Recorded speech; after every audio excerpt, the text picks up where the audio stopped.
1절부터 9절까지 우리 3층의 문을 좀 닫아주실래요, 집사님?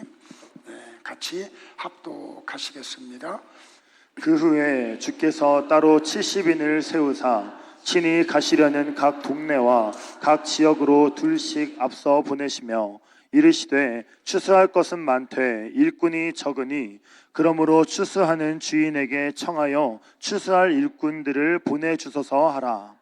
갈지어다 내가 너희를 보냄이 어린 양을 이리 가운데로 보냄과 같도다. 전대나 배낭이나 신발을 가지지 말며 길에서 아무에게도 문안하지 말며 어느 집에 들어가든지 먼저 말하되 이 집이 평안할지어다 하라. 만일 평안을 받을 사람이 거기 있으면 너희의 평안이 그에게 머물 것이요 그렇지 않으면 너희에게로 돌아오리라. 그 집에 유하며 주는 것을 먹고 마시라. 일꾼이 그 삭을 받는 것이 마땅하니라. 이 집에서 저 집으로 옮기지 말라. 어느 동네에 들어가든지 너희를 영접하거든 너희 앞에 차려놓은 것을 먹고 거기 있는 병자들을 고치고 또 말하기를 하나님의 나라가 너희에게 가까이 왔다 하라. 자리에 앉으시겠습니다. 찬양대에 찬양이 있겠습니다.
찬양이 은혜로워요. 그냥 곡조가 아름다운 그런 찬양이 아니고 영감이 있는 찬양이라 더 은혜가 됩니다. 우리 김수인 집사님 부부 한번 잠깐만 일어서 주실래요? 무슨 이유인지는 모르지만 한번 박수 한번 해주실래요? 앉으세요. 앉으세요. 지난주에 동탄으로 이사가는 가정이 이 가정입니다. 잠깐 좀 부연 설명을 하면 우리 김수인 집사님이 이 반도체 계열의 이스라엘 회사에 이렇게 오랫동안 다니다가 작년 12월부로 이렇게 좀 회사에서 그만 나오라고. 그러니까 이 노동에 대한 유연성이 외국 기업들은 있어요. 우리나라는 참 이 부분이 빨리 좀 개선이 되면 좋겠다는 생각이 듭니다. 그래서 이제 새로운 직장을 구하다가 동탄에 있는 스위스 계열의 회사에 취업이 됐습니다. 그래서 이사를 했어요, 동탄으로. 그래서 거기서 지금 주일날 이렇게 오고 가고 하면서 찬양대에 찬양을 하니까 부활주일 칸타타까지만 나오겠다고 저한테 통보를 했어요. 그래서 제가 지난 주일날 설교 때 그렇게 얘기를 한 거죠. 그랬더니 엊그제 금요일날 전화가 왔어요. 목사님, 다시 이사 오기로 했습니다. 그리고 김수인 집사님은 동탄에서 자취하면서 직장 생활하고 주말 부부하기로 했다고. 그래서 토요일날 올라와서 이렇게 주님 섬기고 또 직장 생활하겠다고.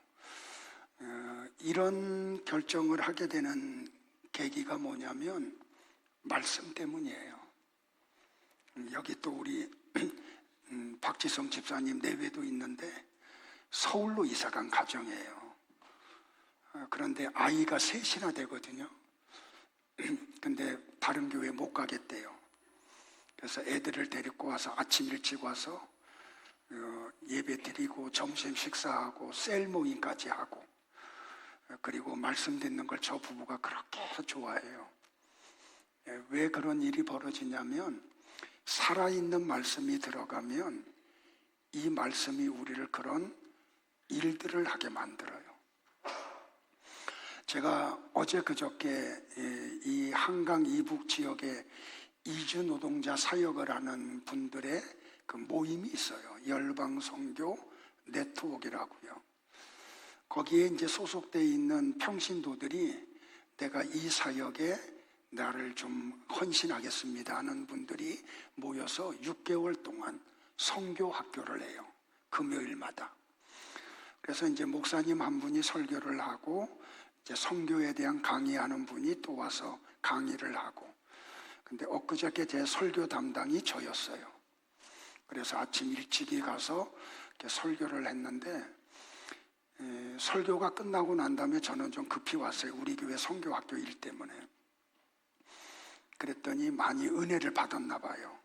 선물을 보냈더라고요. 그리고 이 목사님을 또 좀 초대해서 이 말씀을 또 듣고 싶다고. 근데 제가 강의를 하면서 설교를 하면서 장로교회 5대 교리가 뭔지 아십니까? 그랬더니 평신도들은 물론이고 장로님도 심지어는 목사님도 모르시더라고요. 이게 지금 한국교회 현실이에요. 그래서 여러분들은 하나님이 우리에게 얼마 동안 이런 시간을 주실지 모르지만 이 시간을 잘 선용해서 말씀 속에 들어가시고 이 말씀이 주는 그 은혜와 능력을 소유하시기를 축복을 합니다. 자, 이런 의미에서 옆 사람들 같이 한번 우리 축복을 할까요? 주님 여기 계십니다 하고요.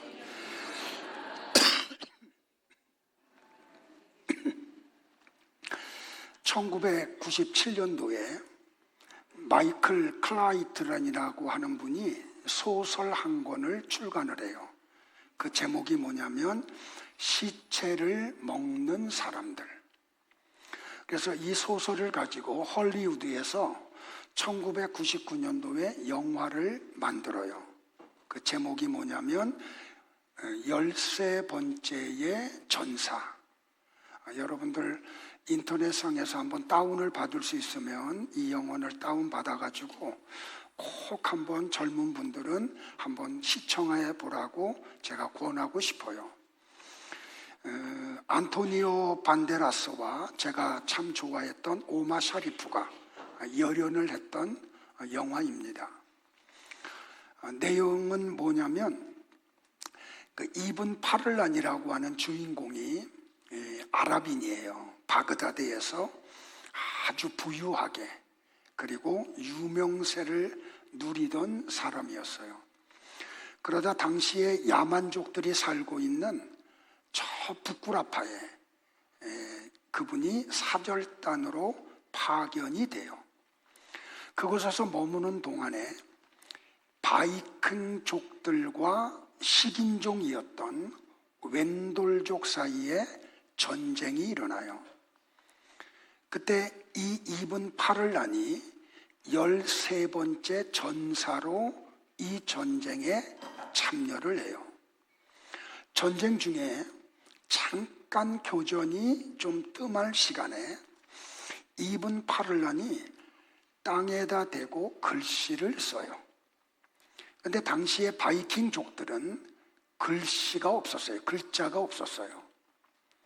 그러니까 이 바이킹족들이 이븐 파를란에게 이렇게 물어봐요. 지금 뭐 하고 있느냐라고요.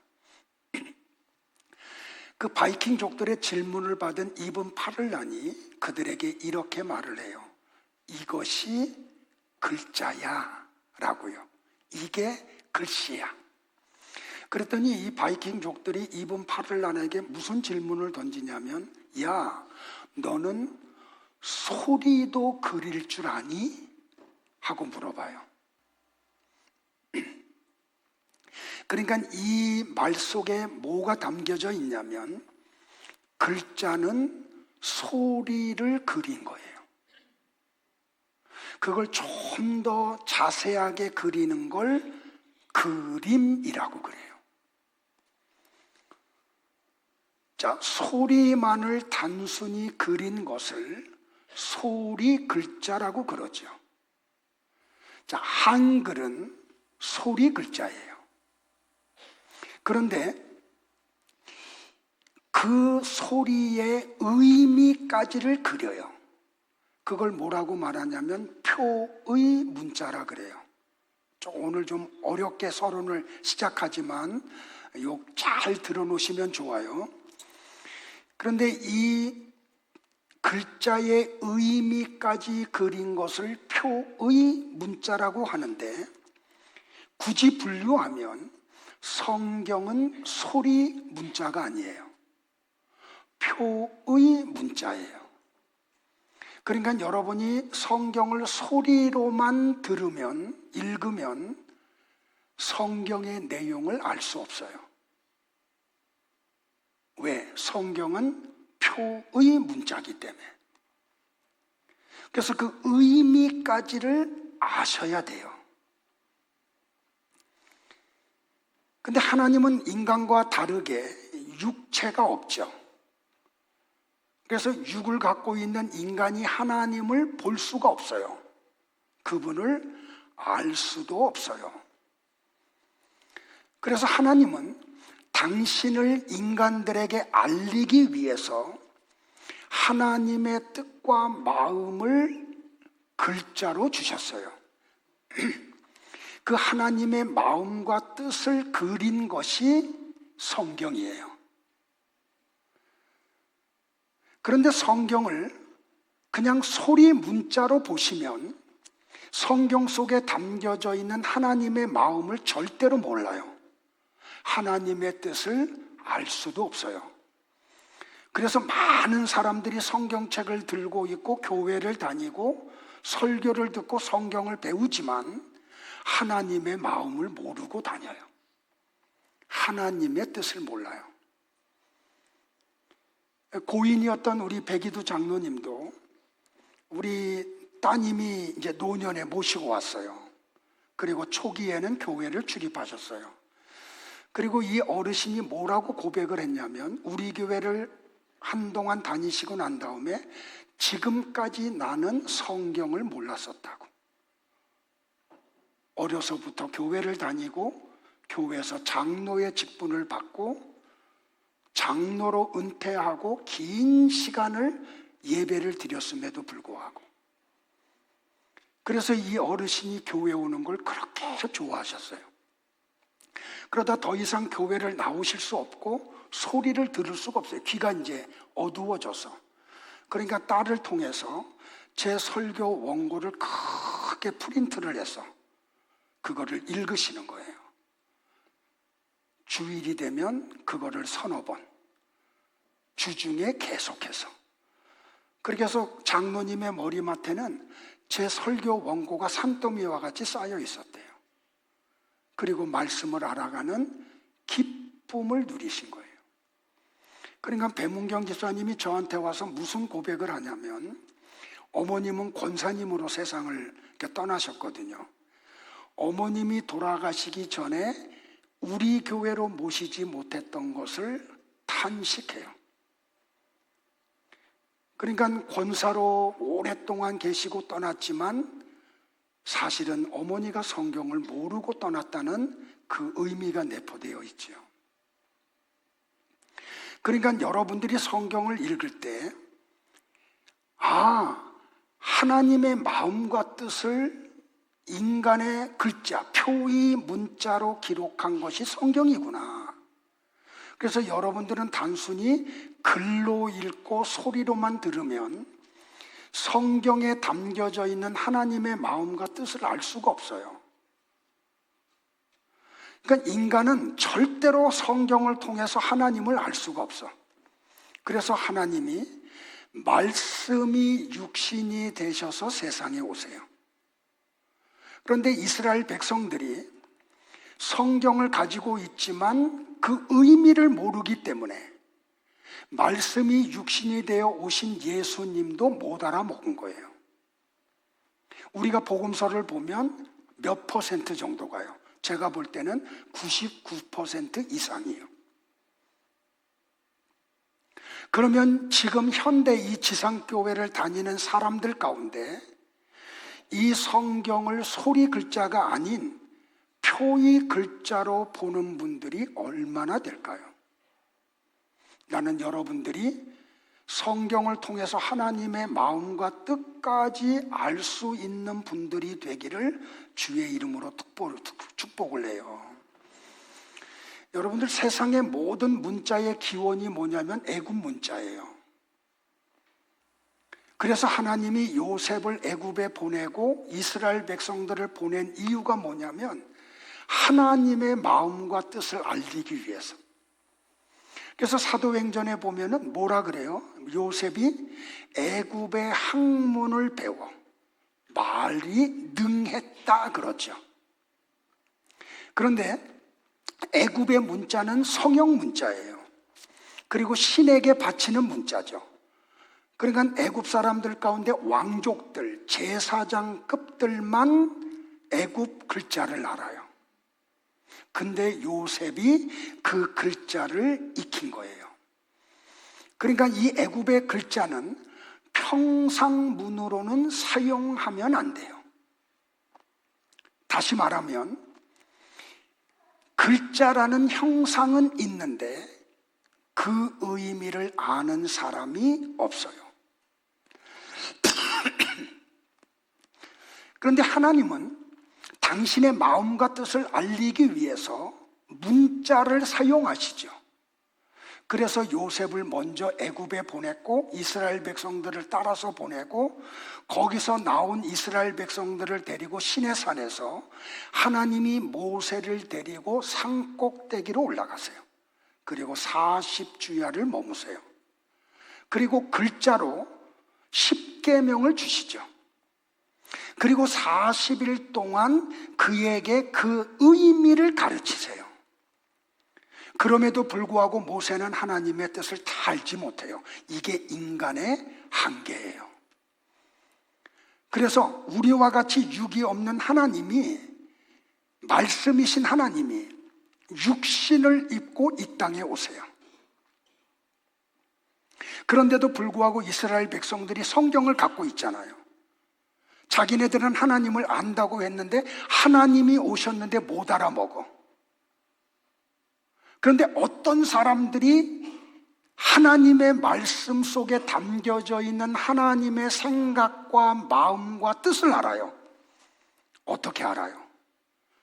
말씀이 육신이 되신 예수님이 누군가를 침략해서 들어가 있을 때, 그러니까 말씀이 육신이 되어 이 땅에 오신 예수님이 우리를 침략해 오셨죠.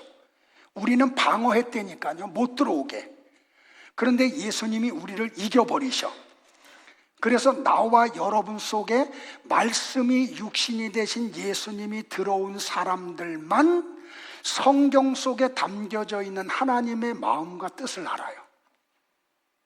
그 사람들을 성도라고 그래요. 그래서 나는 교인이라는 단어를 쓰는 걸 좋아하지 않아요. 성도이기를 바라요. 우리 옆에 분들 한번 축복하게 하실래요? 성도님이시기를 바랍니다 라고요. 자, 들으세요 여러분들. 말씀이 육신이 되신 예수님이 침략해서 들어옴을 받은 사람들은 성경을 통해서 하나님의 마음과 뜻을 알아. 그러면 어떤 현상이 나타날까요? 이 하나님의 마음과 뜻을 모르는 사람들에게 전하고 싶어져요. 그들을 뭐라고 말하냐면 전도자, 추수하는 일꾼이라 그래요. 그래서 오늘 설교 제목이 추수하는 일꾼이에요. 여러분들이 다 추수하는 일꾼이 되시기를 바랍니다. 어디에서요? 가정에서, 이웃들과 회사에서, 여러분이 경영하는 사업터에서, 친구들 속에서, 우리 학생들은 캠퍼스 안에서. 자, 그러면 추수하는 일꾼, 전도자는 어떤 사람이에요 여러분들? 추수하는 일꾼은 반드시 양의 삶을 살아야 하는 사람들이에요. 자, 예수님이 오늘 본문은 70명의 제자들을 지금 보내는 장면이고, 마태복음 10장의 장면은 12제자를 보내는 장면이에요. 그래서 제가 오늘 마태복음 10장과 누가복음 10장을 병행해서 보면서 설교를 해드릴게요. 근데 예수님이 누가복음에서는 70명의 제자들을 보내면서 이렇게 말씀해요. 내가 너희를 세상에 보내는 것이 양을 이리들에게로 보내는 것 같은 마음이다. 여러분들, 제자들이 양이면 이리들에게 보내면 돼요, 안 돼요? 좋은 선생이면, 좋은 스승이면 절대로 보내면 안 되잖아요. 근데 예수님은 제자들을 세상에 보내면서 뭐라고 말하냐면, 내가 너희들을 지금 세상에 보내는데 마치 비유하면 양을 이리들에게 보내는 것 같아 라고 그래요. 그럼 보세요. 양이 이리들 속으로 들어가면 어떤 결과가 이루어질까요? 이리들에게 물어 뜯김을 당하고 죽임을 당하고 먹잇감이 되고 말죠.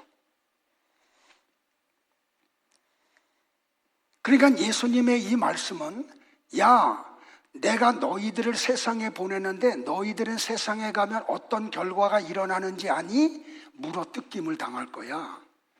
죽임을 당해. 그 얘기를 하고 계시는 거예요. 여러분들, 예수님이 좋은 선생님이면 그렇게 사랑하는 제자들을 세상에 보낼 때 양으로 보내면 안 되죠. 세상은 어차피 이리들이니까. 그럼 어떻게 무장을 시켜서 보내야 돼요? 이빨도 날카롭고, 그냥 발톱도 그냥 한번 후려치면 웬만한 짐승들은 나가 떨어지는 사자로 보내야 되지 않아요? 호랑이로. 그게 이치에 맞잖아요.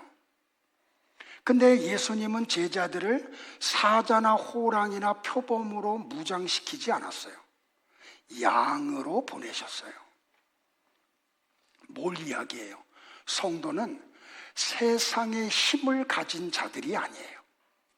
전도자는 세상의 힘을 가진 자들이 아니에요.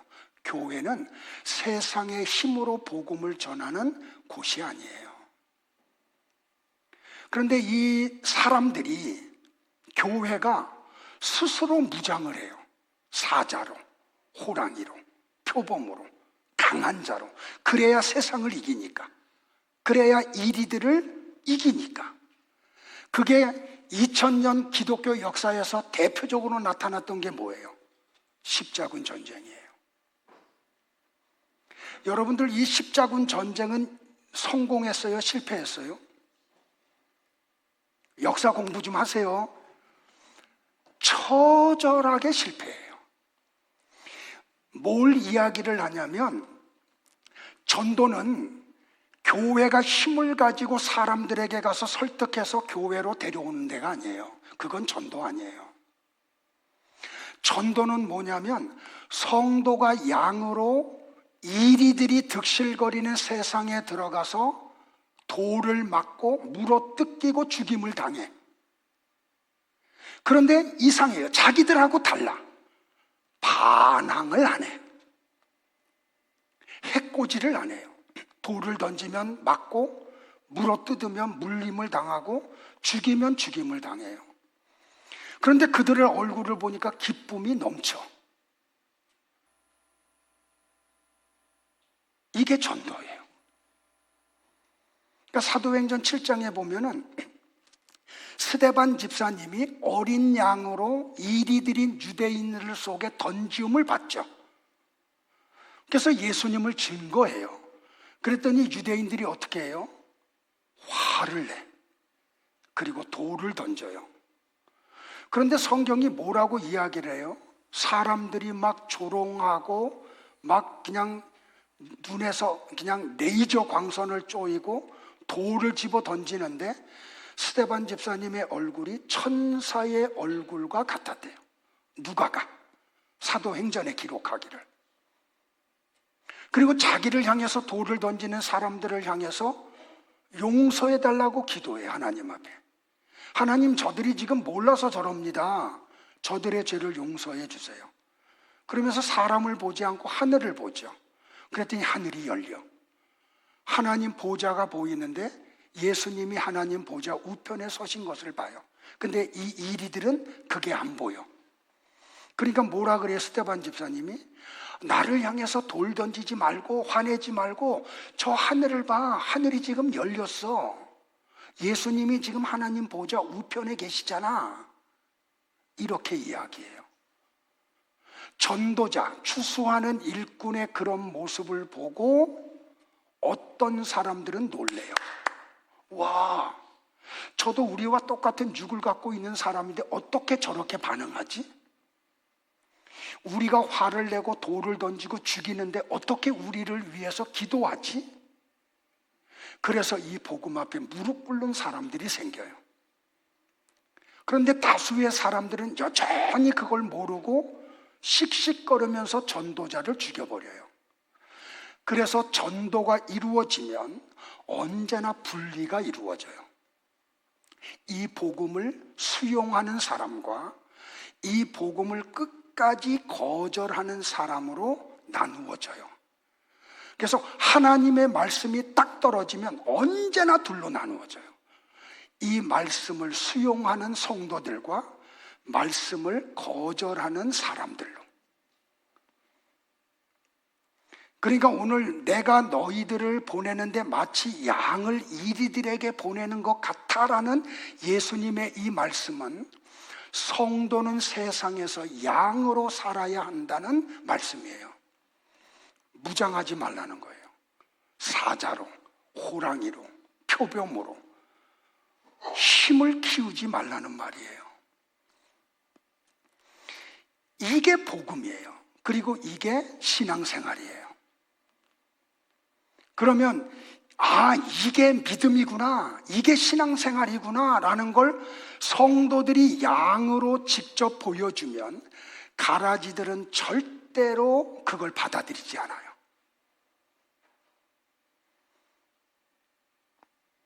왜냐하면 가라지들은 세상에서 이리로 잘 살고 있거든요. 무리를 지고 힘을 가지고 이기는 자로 살아가고 있거든요. 자, 이사야서에 보면 우시야 왕이 죽던 해에 이사야 선지자가 성전에 들어가죠. 거기서 하나님의 영광을 봐요. 그때 하나님이 이런 독백을 하시죠. 내가 누구를 보내며 누가 우리를 위하여 갈꼬 하고요. 그때 이사야가 이렇게 반응을 하죠. 다 같이 시작. 내가 여기 있나이다. 나를 보내소서라고요. 그래서 하나님이 이사야를 아브라함의 자손들, 이스라엘 백성들에게 보내요. 근데 보내시면서 하나님이 이사야에게 무슨 말을 담아주시고 그걸 전하라 그래요? 하나님이 이런 말을 담아주시고 이스라엘 백성들에게 가서 이사야 선지자에게 이 말만 하래요. 뭐라고요? 너희가 듣기는 들어도 깨닫지 못할 것이요 보기는 보아도 알지 못하리라. 그러니까 하나님이 허락을 하지 않으면 아무리 교회를 다니고 성경을 수십 번을 읽어도 하나님의 마음과 뜻을 알 수가 없어요. 근데 하나님이 말씀만 담아서 이사야 선지자를 보내는 게 아니고 어떤 능력도 줘서 보내요.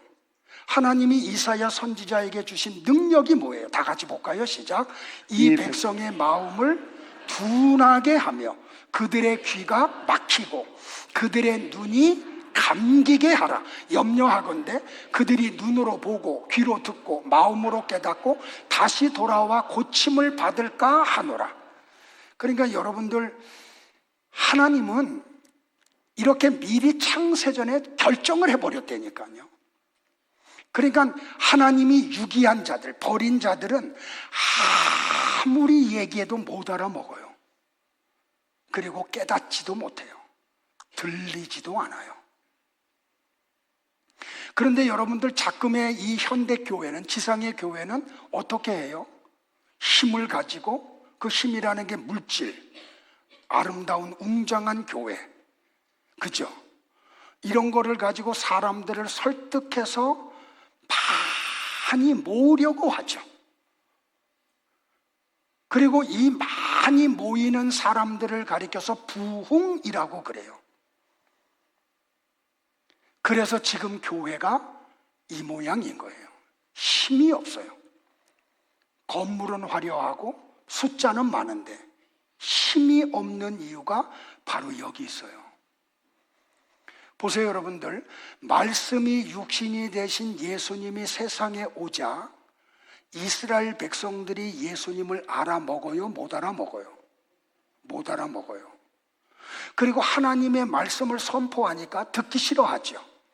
그리고 결국 어떻게 해요? 조롱하고 침을 뱉고 뺨을 때리고 옷을 벗기고 채찍질하고 못을 박아서 죽여버려요. 그 말씀이 육신이 되신 예수님이 성도들 안에 들어오죠. 그러면 성도들은 하나님의 마음과 뜻을 알아. 그럼 이 하나님의 마음과 뜻을 모르는 가족들, 부모님 또는 자녀들, 남편, 그들에게 어떻게 해요? 이 하나님의 마음과 뜻을 전하고 싶어. 그래서 전해요. 그런데 어떤 일이 벌어져요? 그들은 듣기는 듣는데 무슨 말인지를 몰라. 보기는 보는데 뭔 건지를 깨닫지를 못해. 그러니까 어떻게 해요? 싫어하죠. 자식인데 부모가 눈을 흘겨. 제가 아는, 우리 같이 청년 때 신앙생활 했던 그 문금자 누님은 예수 믿지 않는 부모님들한테 전도했더니 어떻게 하냐면 자기 친딸인데 기둥에다가 묶어놓고 바늘을 묶음으로 해서 애 옷을 벗기고 몸을 막 찔렀어요. 친부모인데 모르니까.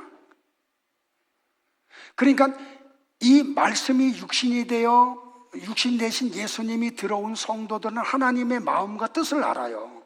그러면 이 하나님의 마음과 뜻을 모르는 가족들이 불쌍해. 그래서 전할 수밖에 없다니까요. 근데 그들은 못 알아먹으니까 예수님에게 했던 이스라엘 백성들의 반응이 똑같이 일어나요. 부모인데, 남편인데, 자식인데, 형제인데도 불구하고 말이에요. 그럼에도 불구하고 성도는 어떻게 해야 돼요? 그런 이리들에게 물어뜯김에도 불구하고 양으로 여전히 살아가야 돼요. 그게 성도의 삶이에요. 그러니까 이 삶이 쉽겠어요? 어렵겠어요? 그러니까 여러분들은 신앙생활을 가볍게 생각하면 안 돼요. 웃으면서 갈 수 있는 길이라고 착각하면 안 돼요. 그래서 예수님이 이 길을 뭐라 그랬냐면 협착한 길이라 그랬어요. 좁은 문이라 그랬어요. 자, 바울이 믿음의 아들 디모데에게 말씀을 전파하라. 너는 때를 얻든지 못 얻든지 말씀을 항상 전하는 걸 힘써라. 그러면서 이렇게 권면을 했어요. 같이 한번 볼까요? 시작. 너는 말씀을 전파하라. 때를 얻든지 못 얻든지 항상 힘쓰라. 범사의 오래 참음과 가르침으로 경책하며 경계하며 권하라.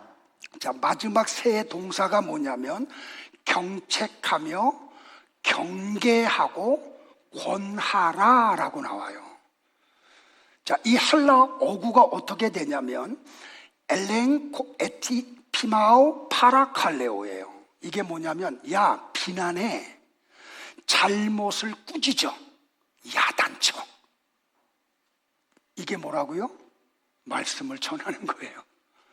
설교자는 경계하고 경책하고 권하는 자예요.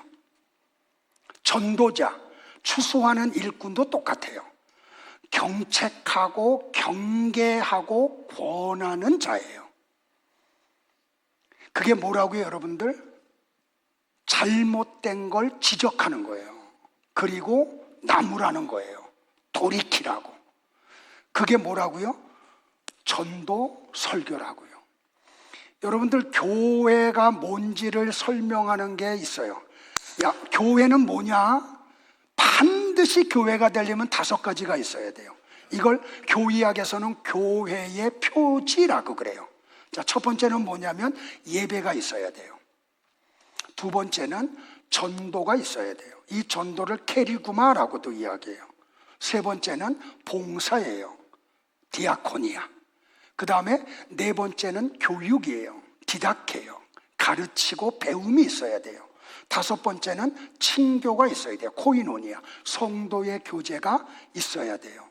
근데 그 가운데 하나가 뭐라고요? 전도가 있어야 돼요. 헬라어 케리구마는 선언하다, 선포하다는 뜻이에요. 근데 영어 성경에 보면 이 케리구마를 프리치로 번역하는 곳이 있어요. 그러니까 전도와 설교는 하나야. 그러니까 전도는 설득하고 타이르고 그들이 원하는 걸 주고 교회로 끌고 오는 게 아니에요. 네가 죄인이다, 회개해야 돼, 그래야 하나님의 나라에 가. 경계하고 경책하고 권하는 거예요. 설교가 똑같아요. 경책하고 경계하고 권하는 거예요. 그러니까 여러분들이 우리 교회 와서 설교를 들으면 되게 기분 나빠, 그죠? 설교자인 목사가 맨날 혼만 내는 것 같아. 왜 내가 교회 왔는데 위로는 안 해주고 맨날 혼을 낼까? 그런 마음이 들지 않아요? 설교가 그거기 때문에 그래요. 그러니까 이게 맞는 거죠. 그러니까 진짜 설교자는 회중들의 마음을 사는 게 아니에요. 그들이 요구하는 걸 해주는 게 아니에요. 그들을 경책하고 경계하고 권하는 자가 설교자예요. 그러니까 여러분들이 진짜 설교자와 가짜 설교자를 구별하는 방법 가운데 하나가 뭐냐면 성도들의 마음을 사기 위해서 웃기는 얘기하고 그들을 위로하는 말만 하고, 그건 진짜 설교자 아니에요. 진짜 설교자는 경책하고 경계하고 권하는 설교자예요. 그러니까 여러분들 저하고 같이 예배를 드리면서 설교 때 맨날 혼나는 것 같지만 감사하시기를 축복을 해요. 이 꽉 다물고 아멘 안 하면 그래도 나는 계속 똑같은 설교할 거예요. 그러기를 축복합니다. 예, 그러니까 전도와 설교에는 반드시 이런 일이 나와요. 어떤 일? 말씀이 딱 떨어지면 이 말씀 앞에 화를 내. 그리고 거절을 해요.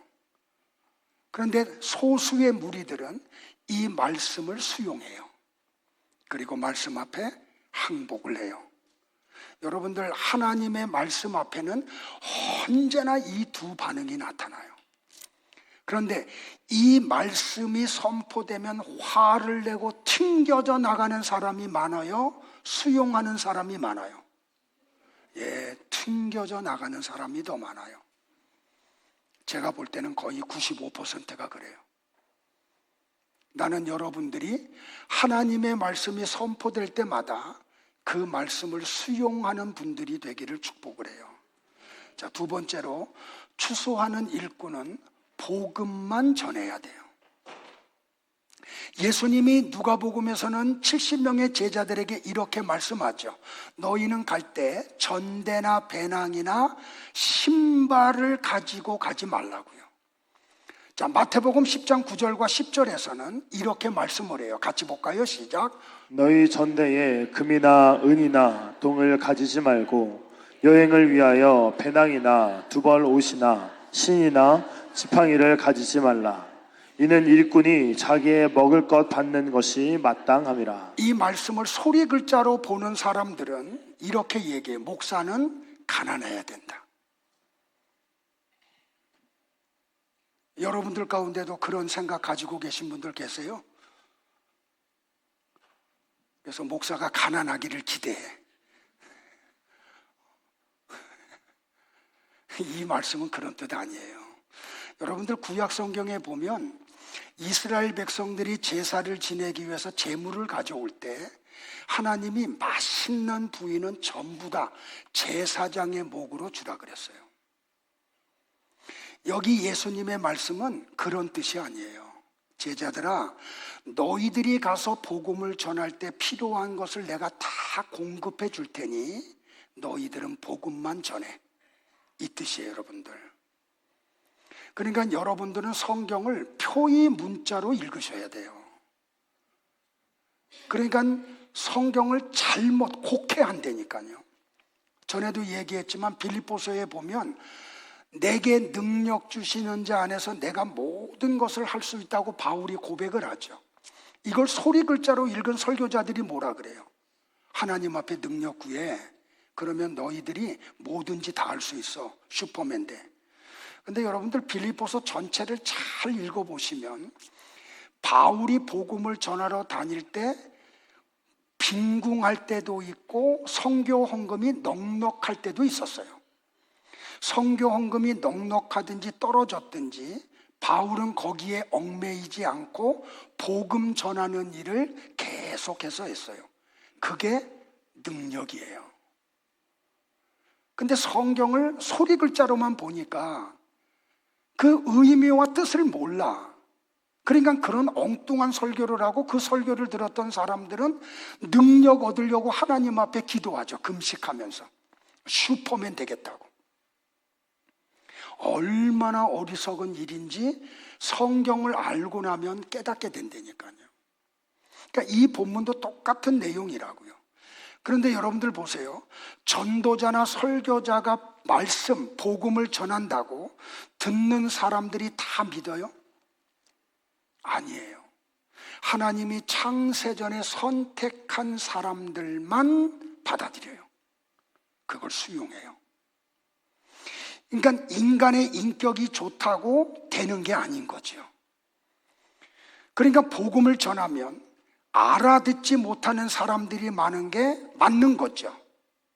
여러분들, 제가 설교를 하다가 답답할 때가 있어요. 안전은 있지만, 귀로는 듣지만 들리지 않는 사람들이 죄송한데 제 눈에는 좀 보여요. 그러니까 이 말씀을 준비하기 위해서 그 과정을 여러분들이 모르잖아요. 제가 어떻게 말씀을 준비하는지. 저는 잠자리에서도 준비한다니까. 길을 걸어가면서도 준비하고요. 어떤 거를 보면은 그걸 다 말씀으로 적용을 해요.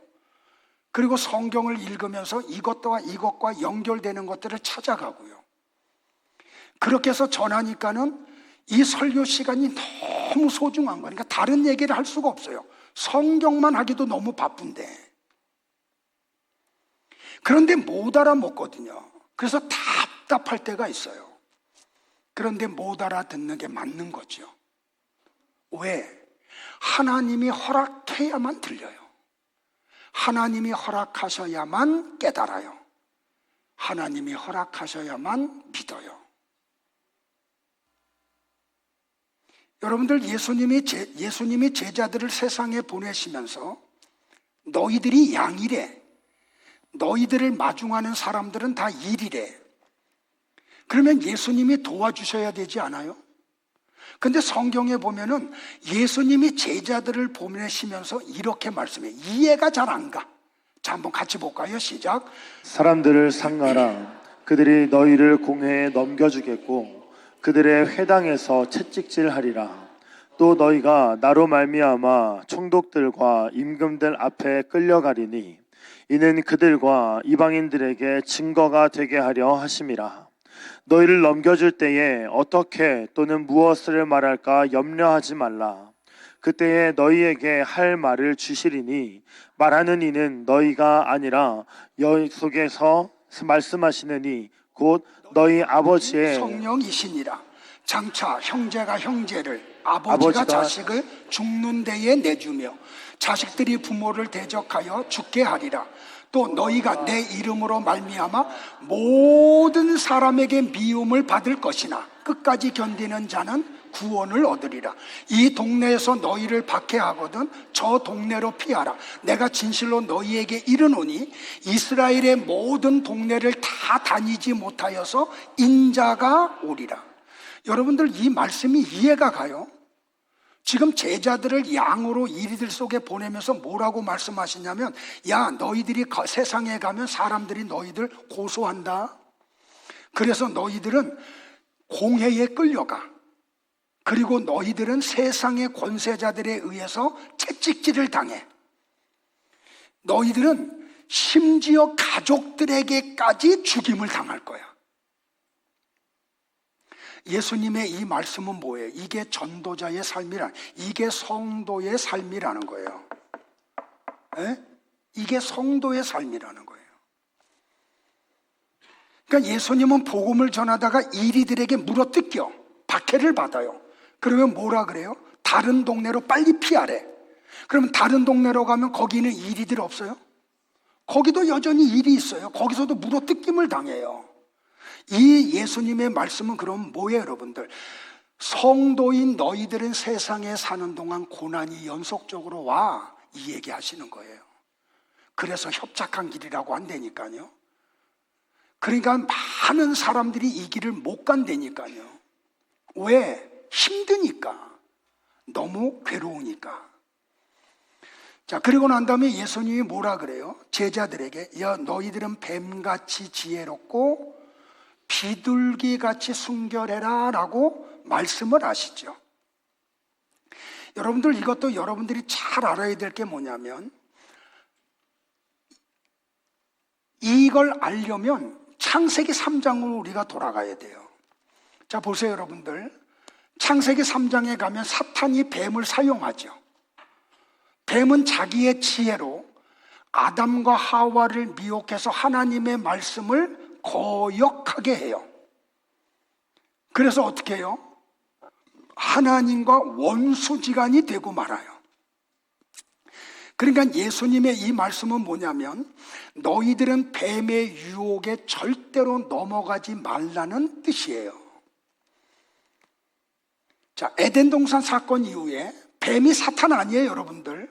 그런데 여러분들 뱀 보면 어때요? 깜짝 놀라죠. 어린 시절에 어떻게 했어요? 저는 나뭇가지 가지고 두들겨 패든지 돌을 던져서 죽이든지. 뱀은 기피의 대상이었어요. 돌을 던짐을 당하는 대상이었어요. 자, 이걸 조금 더 설명하면, 출애굽기로 가면 이스라엘 백성들이 애굽에서 나온 다음에 하나님을 거역할 때 하나님이 뭘 보내요? 불뱀을 보내요. 불뱀에 물린 이스라엘 사람들이 독이 퍼져서 죽죠. 그리고 시름시름 앓아요. 그때 모세를 통해서 하나님이 복음을 던지죠. 그 복음이 뭐예요?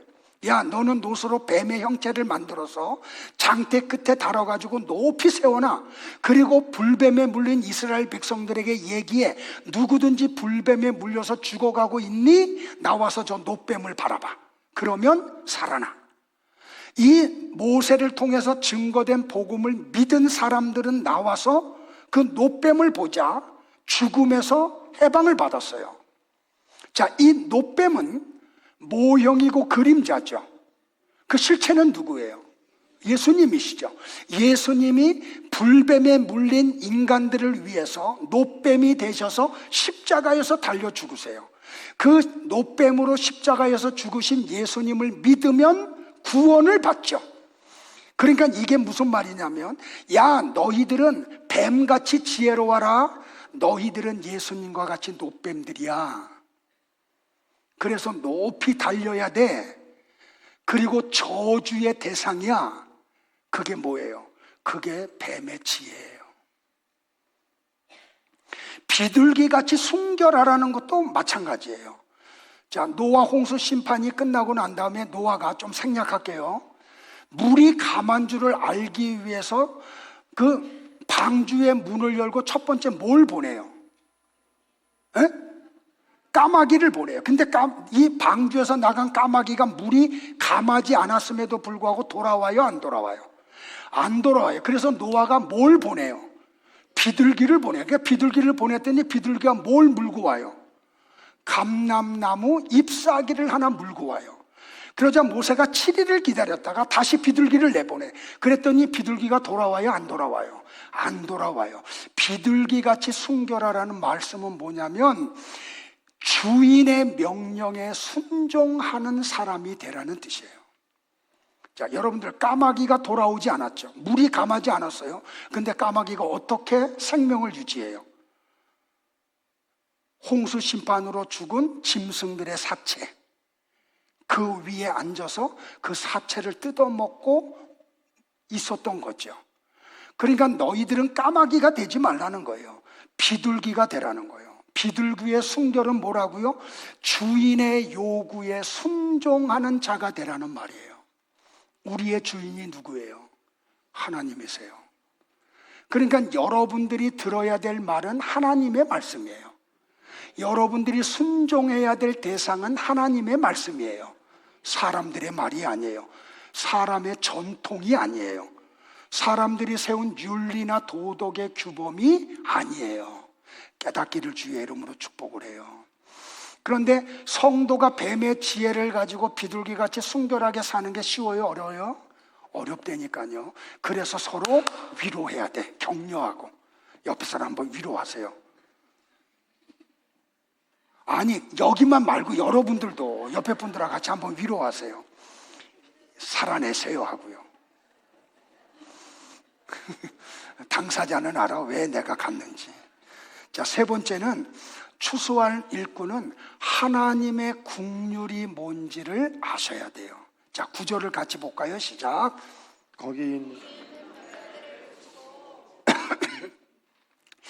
거기에 보니까 뭐라 그래요? 거기 있는 병자들을 고치라 그러죠. 누구에게? 70명의 제자들에게 병자들의 병을 고치는 권능을 줘서 보냈다니까요. 자, 마태복음은 이렇게 얘기했어요. 다 같이 볼까요? 시작. 병든 자를 고치며 죽은 자를 살리며 나병한 자를 깨끗하게 하며 귀신을 쫓아내되 너희가 거저 받았으니 거저 주라. 자, 여러분들 잘 보세요. 병자들을 고치고 심지어는 죽은 자를 살리고 나병 환자를 깨끗하게 하고 귀신을 쫓아내는 권능을 가진 제자들은 양이에요, 사자예요? 에? 자, 다시요.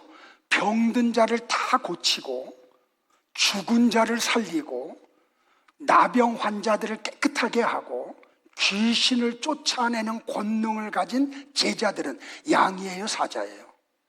사자죠. 양은 무기가 없잖아요. 권능이 없잖아요. 그러면 예수님의 말씀이 모순되지 않아요? 야, 내가 너희들에게 권능을 주는데 너희들은 양이야 라고 얘기해요.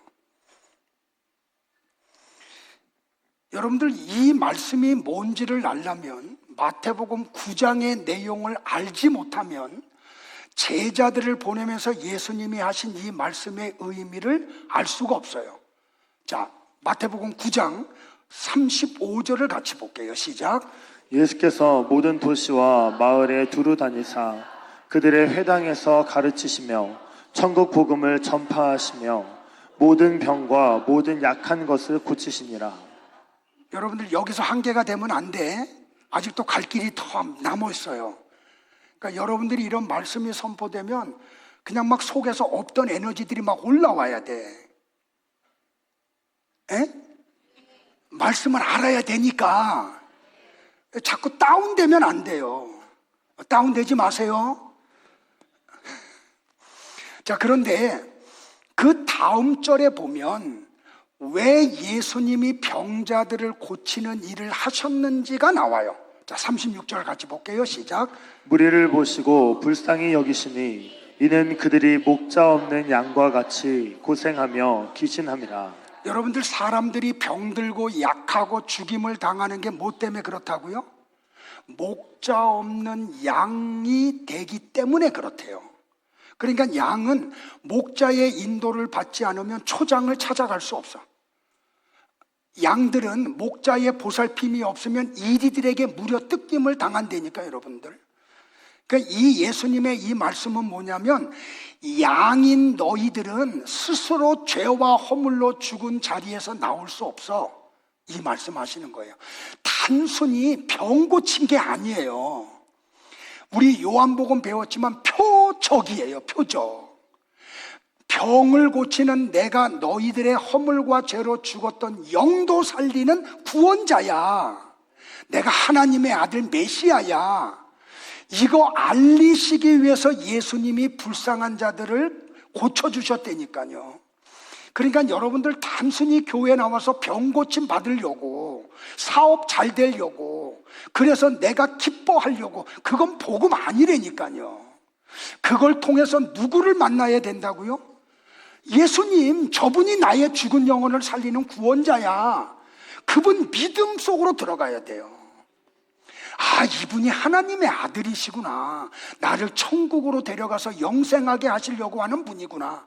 이 믿음이 일어나야 된다니까요. 그런데 이런 마음이 일어나는 게 뭐라 그래요? 하나님의 긍휼이라 그래요. 우리 수요일 날 배웠죠. 하나님의 긍휼이 뭐라고요? 은혜. 그러니까 우리는 하나님의 은혜가 아니면 절대로 구원받을 수가 없어. 그러니까 제자들에게, 야, 너희들이 가서 병을 고치고 죽은 자를 살리고 나병 환자를 깨끗하게 하고 귀신을 쫓아내. 이 말은 뭐예요? 그들에게 그것을 하라는 이야기가 아니고 하나님의 긍휼의 마음을 너희들이 가져. 그들의 죽은 영혼을 불쌍히 여겨. 이 말씀 하시는 거라니까요. 그러면서 제사들에게 예수님이 이렇게 말씀해요. 다 같이 봐요. 시작. 이에 제자들에게 이르시되 추수할 것은 많되 일꾼이 적으니 그러므로 추수하는 주인에게 청하여 추수할 일꾼들을 보내주소서 하라 하시니라. 예, 여러분들, 추수할 일꾼이 누구라고요? 성도, 전도자. 그러니까 추수할 일꾼들은 예수님의 심장을 가지고 가야 되는 거예요. 여러분들이 가정에 부모님을 찾아갈 때 예수님의 심장, 하나님의 긍휼의 마음을 가지고 가야 돼요. 남편에게 갈 때, 자식들한테 갈 때, 직장에서 동료들에게 갈 때 그 하나님의 마음을, 긍휼하신 마음을 가지고 가야 돼요. 그러니까 추수할 일꾼들이 전해야 될 내용이 뭐예요? 야, 너희들이 착하게 산다고 그 문제 해결되는지 아니? 안 돼. 하나님의 은혜가 쏟아져야 돼. 우리가 전해야 될 내용은 그거예요. 그 하나님의 은혜가 뭐라고요? 예수 그리스도라고요. 그러면서 예수님이 뭐라 그래요? 야, 하나님 앞에 너희들 이렇게 기도해라. 추수할 일꾼이 적으니 추수할 일꾼을 보내주소서라고요. 그래서 제자들이 그 기도를 했더니 하나님이 추수할 일꾼을 보내주셨어요? 안 보냈죠. 이게 무슨 말이에요 그러면? 너희들이 하나님의 보냄을 받는 추수할 일꾼이 되라고 하나님 앞에 요구하라는 거예요. 네가 추수할 일꾼이야. 그러니까 네가 가정에 가서, 직장에 가서, 캠퍼스에 가서 이웃들에게 추수할 일꾼으로 살아. 이 얘기 하시는 거예요. 집에 가서 할 거예요, 안 할 거예요? 에? 우리 아버님 참 우리 키우느라 고생하셨는데 내 마음에 안 드는 게 한 서너 가지가 있는데 예수님 믿지 말고 지옥에 가시라고. 안 하면은 그 마음이라니까요. 전하지 않으면 여러분의 남편들에게 전해야 돼요. 우스개 얘기 하나 할까요? 원고에 없는데 어떤 여자 성도가 이 구원의 감격 속에서 교회를 다니고 예배를 드려요. 근데 남편이 정말 말을 안 들어. 그래서 어떻게 하냐, 새벽에 올 때 남편 신발을 보자기에 싸가지고 와서 하나님 앞에 이렇게 기도했대요. 하나님, 지금은 신발만 왔지만 머지않은 시간에 몸도 오게 해 주옵소서. 그리고 몇 년을 기도했대요. 집에서 계속 복음을 전하면서. 결론은 뭐냐면 남편이 오셨대요. 하실 거예요, 안 하실 거예요? 에? 지일열 성도 내버려 두면 돼요, 안 돼요? 예. 자, 말씀 정리할게요, 여러분들. 모세가 시내산에서 하나님으로부터 말씀을 받고 배운 후에 어떤 현상이 나타났어요? 시내산에서 40주야를 하나님과 같이 있어. 그리고 문자를 통해서 하나님의 마음과 뜻을 알아가기 시작해요. 자, 성경 봐요. 시작. 모세가 그 증거의 두 판을 모세의 손에 들고 시내산에서 내려오니 그 산에서 내려올 때에 모세는 자기가 여호와와 말하였으므로 말미암아 얼굴 피부에 광채가 나나 깨닫지 못하였더라. 아론과 온 이스라엘 자손이 모세를 볼 때에 모세의 얼굴 피부에 광채가 남을 보고 그에게 가까이 하기를 두려워하더니. 여러분들 말씀을 모르면 바울 서신이 이해가 안 돼. 이 본문을 모르면. 여러분들이 40일 금식 기도하고 했더니 얼굴에서 막 광채가 나요. 여기 그런 뜻 아니에요, 여러분들.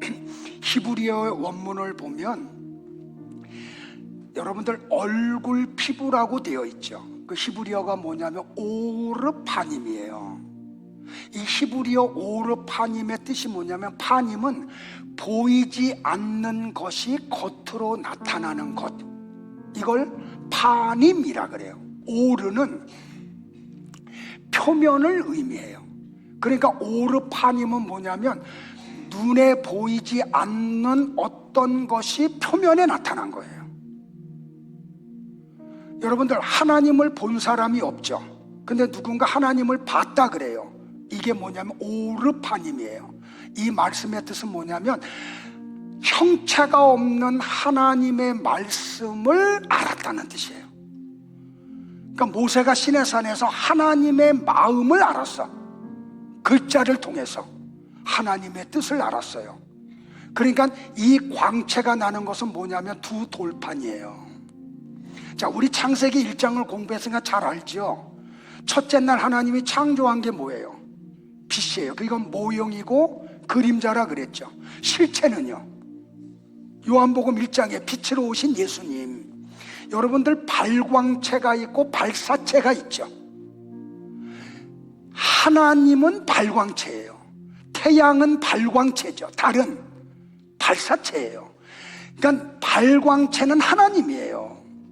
모세는 하나님의 빛을 전달하는 발사체죠. 그러니까 하나님의 말씀이 밝음을 얘기하는 거예요. 이걸 하나님의 말씀을 깨달은 것이라 그래요. 나는 그래서 여러분들이 하나님의 말씀을 깨닫기를 주의 이름으로 축복을 해요. 그걸 얼굴 표면에 빛이 났다라고 표현을 한 거예요.